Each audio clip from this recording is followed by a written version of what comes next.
Hi everyone, అందరూ ఎలా ఉన్నారు? బాగున్నారండి. నా పేరు వాణి. నేను యూట్యూబ్లో ఆధ్యాత్మిక విషయాలు అయితే చెప్తూ ఉంటాను. ఈ రోజున నేను ఇంకొక ఛానల్ అయితే ఓపెన్ చేశాను అనమాట. అదే వంటల గురించి, అమ్మమ్మ నేర్పిన వంటలని స్టార్ట్ చేశాను అనమాట. ఇలాగా స్టార్ట్ చేయడానికి కారణం ఏంటంటే, చాలా మంది హాస్టల్లో ఉండి చదువుకుంటారు కదా పిల్లలు, వాళ్ళకి చేసుకోవడం రావట్లేదని చెప్పేసి నేర్పమని అయితే అడిగారు అనమాట. అయితే ఇక్కడ చిన్న విషయం ఏంటంటే, అమ్మమ్మ అని ఎందుకు చెప్పానంటే, మా అమ్మమ్మ గారు చాలా ఇప్పటికీ ఆవిడకి 87 ఉన్నాయన్నమాట. ఆవిడ నేర్పిన వంటలు అనమాట. నేను ఆవిడ దగ్గర నుంచి నేర్చుకున్నాను. అందువల్ల మేము బ్రాహ్మణ, అందువల్ల మీకు మా అమ్మమ్మ నేర్పిన వంటలు ఈ హాస్టల్లో ఉన్న వాళ్ళకే కాకుండా అందరూ నేర్చుకుంటారని నాకు ఈ ఆలోచన వచ్చి యూట్యూబ్ ఛానల్ అయితే స్టార్ట్ చేశాను అనమాట. అంటే మా వాళ్ళందరూ కూడా చాలా మంది హాస్టల్లో ఉండి ఇబ్బంది పడుతున్నారు, అడుగుతున్నారు అనమాట. నేను ఎలా చేయాలి అలా చేయాలని చెప్తున్నాను.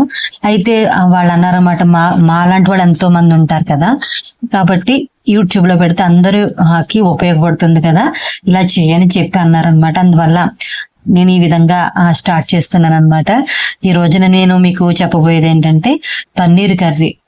అది నాకు మా అమ్మ నేర్పిన వంట అనమాట. ఇది అమ్మమ్మ అయితే నేర్పలేదు, అమ్మమ్మ చాలా పెద్ద ఆవిడ.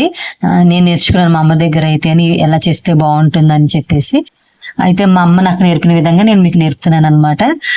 మీకు నచ్చితే చక్కగా నేర్చుకోండి, నచ్చితే కనుక మీ ఇంట్లో వాళ్ళకి చెయ్యండి.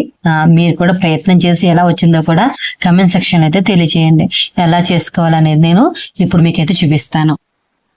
నేను ఎలా చేశానో నా పద్ధతిలో చెప్తాను, మీకు నచ్చితే చేసుకోండి. నేను పన్నీర్ కర్రీ ఎలా చేస్తానంటే, కొన్ని ఉల్లిపాయలు, అంటే మా ముగ్గురికి సరిపడా చెప్తున్నాను అనమాట. ఉల్లిపాయలు ఒక 3 తీసుకున్నాను, టమాటాలు ఒక 3 తీసుకున్నాను, పచ్చిమిరపకాయలు ఒక 3 తీసుకున్నాను, కొత్తిమీర కొద్దిగా అనమాట. తర్వాత పన్నీరు కొంచెమే తీసుకున్నాను నేను, కొంచెం అంటే ఒక 7-8 ముక్కలు అన్నట్టు కట్ చేసుకుని ఉంచుకున్నాను అనమాట. అవి చూపిస్తాను చూడండి. పన్నీర్ని ముందుగా నేను ఏం చేశానంటే, ఇలాగా ముక్కల కింద కట్ చేసుకుని నెయ్యిలో వేయించుకున్నాను అనమాట. నెయ్యిలో వేయించేసుకుని ఒక పక్కన కొంచెం దోరగా వేయించుకుని ఒక గిన్నెలోకి తీసేసుకుని ఉంచుకున్నాను. కొంచెం దోరగా వేగితే బాగుంటుంది. అట్ల కాడైతే పెట్టుకోండి, కదపడానికి ఈ వీలుగా ఉంటుంది. వేరే వేరే గరిటె పెట్టుకోవద్దు, కొంచెం తిరగడానికి అటు ఇటు కదపడానికి అట్ల కాడైతే బాగుంటుంది. ఇలా కొంచెం దోరగా కొంచెం వేగిన తర్వాత ఒక గిన్నెలోకి తీసేసుకో. తర్వాత ఏం చేయాలంటే, ఒక బూరెల ముక్కుడు పెట్టుకుని దాంట్లో కొద్దిగా నూనె వేసుకుని ముక్క సరిపడా వేసుకోవాలి. దాంట్లో ఉల్లిపాయలు టమాటాలు వేసేసుకుని కొంచెం వేయించుకోవాలి. ఎక్కువసేపు అయితే కాదు, కొంచెం వేయించుకోవాలి. ఇప్పుడు ఏం చేయాలంటే, ఈ రంగులోకి వచ్చిన తర్వాత వేయించేసుకుని ఒక గిన్నెలోకి తీసేసుకుని పక్కన పెట్టుకుని, వేడి చల్లారిన తర్వాత మనం మిక్సీ గిన్నె తీసుకుని ఇదంతా దానిలో వేసేసుకుని బాగా మెత్తగా అయితే రుబ్బేసుకోవాలి.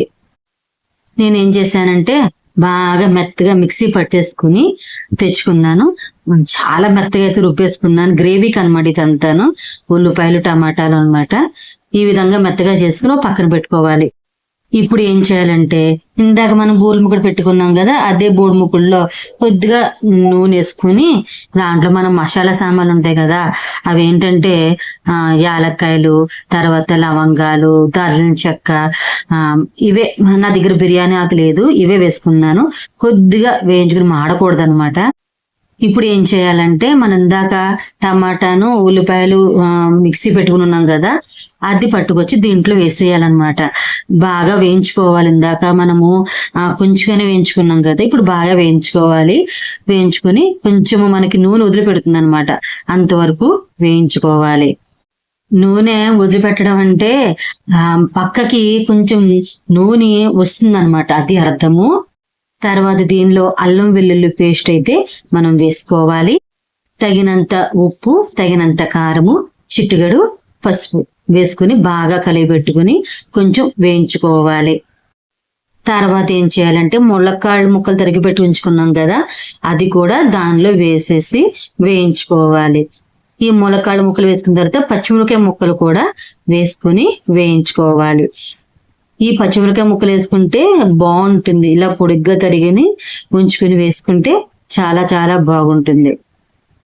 ఇప్పుడు ఏం చేయాలంటే 1.5 గ్లాసు నీళ్లు పోసుకుని ఇలా బాగా ఒక్కసారి కలిగి పెట్టేసేసుకుని మూత పెట్టేసుకుని ఒక 10 నిమిషాలు ఉడకబెట్టండి. ఇప్పుడు ఏం చేయాలంటే 10 నిమిషాల తర్వాత మూత తీసుకుని ఈ పన్నీర్ ముక్కలు కూడా దాంట్లో వేసేసుకుని ఇంకొకసారి ఇంకో 10 నిమిషాలు అయితే ఉడకబెట్టండి. అప్పుడు ములక్కాళ్ళు పన్నీర్ కూడా బాగా ఉడికి దగ్గర పడుతుంది అన్నమాట. చూడండి, లాస్ట్కి ఈ విధంగా అయితే అంతా ఉడికిపోయి దగ్గరికి వచ్చేసింది. ములక్కాడ పన్నీరు కూర చాలా చాలా బాగా అయితే వచ్చింది. ఈ విధంగా చేసుకోవాలన్నమాట. మీరు కూడా ఈ విధంగా చేసుకుని ఎలా ఉందో తిని కమెంట్ సెక్షన్ అయితే చెప్పండి. నేను మా అమ్మాయికి ఇవాళ నాకు ఫుడ్ వద్దు, చపాతీ కావాలందనమాట. అందువల్ల పక్కన చపాతీ అయితే కూడా కాల్స్తున్నాను. చపాతీను పన్నీర్ కూర అనమాట మా ఇంట్లో ఇవాళ. ఇంత సులువుగా పన్నీర్ ములక్కాడ కూర అయితే చేశానన్నమాట. మీరు కూడా ట్రై చేసి ఎలా వచ్చిందో కమెంట్ సెక్షన్ అయితే తెలియజేయండి. మీకు నచ్చితే లైక్ చేయండి, షేర్ చేయండి, మన ఛానల్ అయితే సబ్స్క్రైబ్ చేసుకోండి. Thank you for watching.